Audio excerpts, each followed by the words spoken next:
+1 വളരെ ഫണ്ടമെൻ്റലായിട്ടുള്ള ഒരു ചാപ്റ്ററിന് തുടക്കം കുറിക്കുകയാണ് നമ്മളിന്ന്. ഏതാ നമ്മുടെ ചാപ്റ്റർ? Chemical bonding.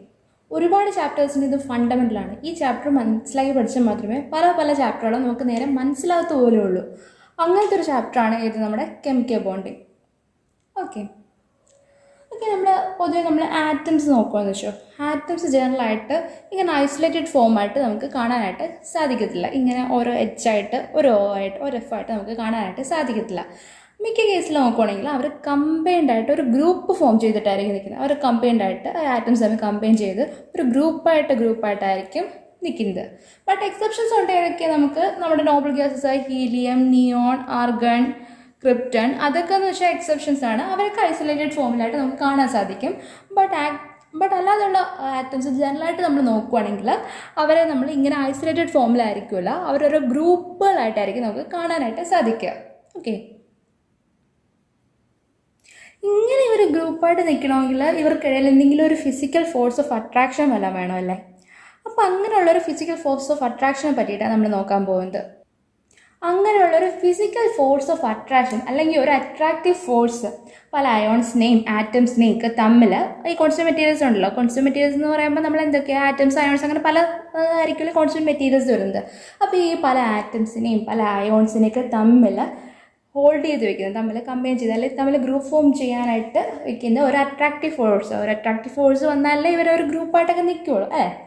ആ ഒരു അട്രാക്റ്റീവ് ഫോഴ്സിന് the attractive force which holds together various constituents together in different chemical species നെയാണ് നമ്മൾ എന്തെന്ന് വിളിക്കുന്നത്? കെമിക്കൽ ബോണ്ട് എന്ന് വിളിക്കുന്നത്.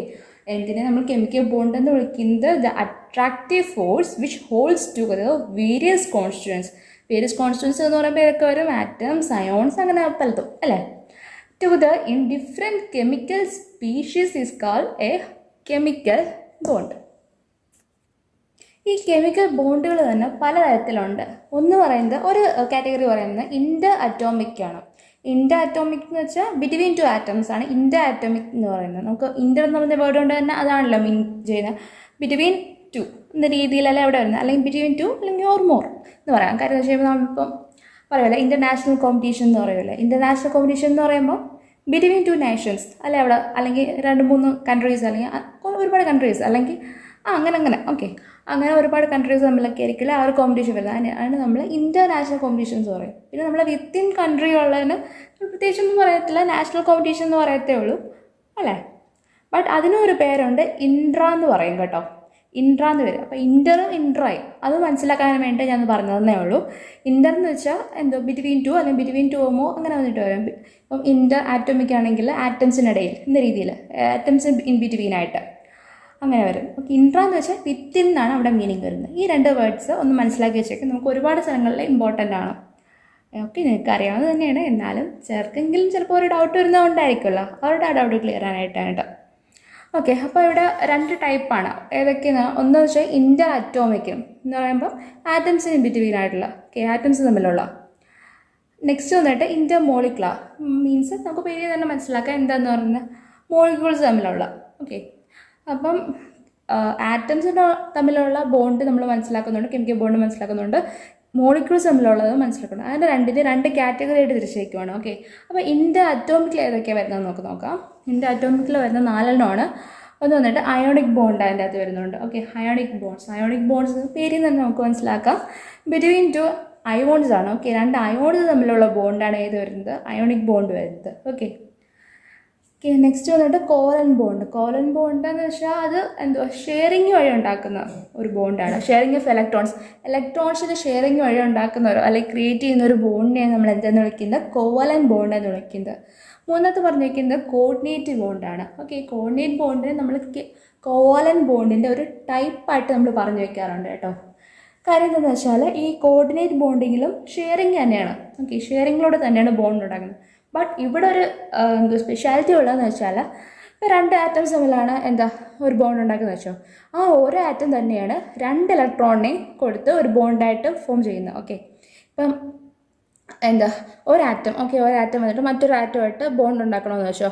അപ്പോൾ ഈ ഒരു ആറ്റം തന്നെ 2 ഇലക്ട്രോണിനെയും കൊടുത്തിട്ട് നീ ഇങ്ങോട്ട് വാന്ന് പറഞ്ഞിട്ട് പിടിച്ചുകൊണ്ടിരിക്കുകയാണ്. 2 ഇലക്ട്രോണിനെയും കൊടുത്തിട്ട് അതിനെയും കൂടെ ബോണ്ട് വയ്ക്കും. ഭയങ്കര വലിയ ഇതാണ് ഹോർമോൺ അദ്ദേഹം ചെയ്തത്. അതിൻ്റെ 2 ഇലക്ട്രോണെ കൊടുത്തിട്ടാണ് അവർ ബോണ്ടിൽ ഏർപ്പെടുന്നത്. ഓക്കെ, അതാണ് ഒരു കോർഡിനേറ്റ് ബോണ്ട്. ഓക്കെ, ഈ കോവലൻ ബോണ്ടിനൊക്കെ ഡയറക്ഷണൽ പ്രോപ്പർട്ടീസ് ഉള്ളവരാണ് കേട്ടോ, അതൊക്കെ ഇമ്പോർട്ടൻ്റ് ആണ്. ഡി വന്നിട്ട് മെറ്റാലിക് ബോണ്ട്. മെറ്റാലിക് ബോണ്ട് നമുക്ക് പേര് തന്നെ മനസ്സിലാവും, മെറ്റൽസിനുള്ള ബോണ്ടാണ് ഈ മെറ്റാലിക് ബോണ്ട് പറയുന്നത്.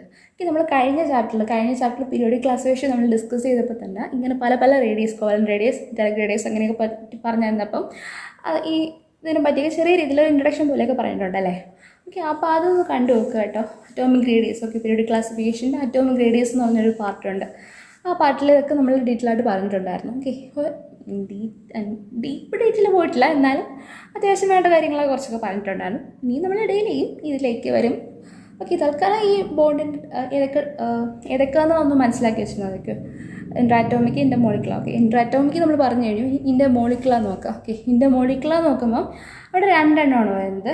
ഏതൊക്കെയെന്ന് വെച്ചാൽ ഒന്ന് van der Waals force. Okay, van der Waals force നമ്മൾ വീക്ക് ഫോഴ്സ് എന്ന് പറയും. ഓക്കെ, അതും കൂടി ഇമ്പോർട്ടൻ്റ് ആണ് കേട്ടോ. ഇൻ്റർ അറ്റോമിക് ഫോഴ്സുകളെല്ലാം ഉണ്ടല്ലോ, അതൊക്കെ ഭയങ്കര സ്ട്രോങ് ആയിട്ടുള്ള ബോണ്ടുകളാണ്, അല്ലെങ്കിൽ സ്ട്രോങ് ബോണ്ടുകളാണ്. ഇൻ്റർ അറ്റോമിക് ആയിട്ടുള്ള ബോണ്ടുകളെല്ലാം വളരെ സ്ട്രോങ് ആണ്. ബട്ട് ഇൻ്റർമോളിക്കുലർ നോക്കുകയാണെങ്കിൽ അത്ര കണ്ടങ്ങ് സ്ട്രോങ് അല്ല, അവരല്പം വീക്കായിട്ടുള്ള ബോണ്ടുകളാണ്. ഏത് ഇൻ്റർമോളിക്കുലർ ആയിട്ടുള്ള ബോണ്ട് എന്ന് വെച്ചാൽ അല്പം വീക്കായിട്ടുള്ള ബോണ്ടുകളാണ്. ഓക്കെ, അപ്പോൾ ഇതിൻ്റെ 2 ടൈപ്പുകളുണ്ട്. ഒന്ന് വാൻ ഡെർ വാൾസ് ഫോഴ്സും മറ്റേത് വന്നിട്ട് ഹൈഡ്രജൻ ബോണ്ടും. ഓക്കെ, ഹൈഡ്രജൻ ബോണ്ടൊക്കെ നമുക്ക് ഭയങ്കര ഇമ്പോർട്ടൻ്റ് ആട്ടോ. കാരണം വെച്ചാൽ ഇതൊക്കെ ബേസ് ചെയ്തിട്ട് നമ്മൾ ഓർഗാനിക്കിലൊക്കെ വരുമ്പോഴത്തേക്കൊക്കെ ഒരുപാട് ക്വസ്റ്റ്യൻസ് വരും. കുറേ ക്വസ്റ്റ്യൻസ് ഒക്കെ വന്നിട്ട് എല്ലാത്തിൻ്റെ ആൻസർ ഹൈഡ്രജൻ ബോണ്ട് അങ്ങനെയൊക്കെ വരുന്ന കുറേ ക്വസ്റ്റ്യൻസ് ഒക്കെ ഉണ്ട് നമ്മൾ ഓർഗാനിക്കിൽ. ഓക്കെ, അപ്പോൾ ഹൈഡ്രജൻ ബോണ്ടൊക്കെ ഇമ്പോർട്ടൻ്റ് ആയിട്ടോ. അതിൻ്റെ കുറച്ച് കാര്യങ്ങളൊക്കെ മനസ്സിലാക്കി വെച്ചാൽ നമ്മൾ ഉടനെ തന്നെ ഡീൽ ഇപ്പം ഇതൊക്കെയാണെന്നൊന്ന് മനസ്സിലാക്കി വെച്ചാൽ മതി. ഉടനെ തന്നെ ഇത് ഓരോ ഡീറ്റെയിൽ ആയിട്ട് വരുന്നുണ്ട്.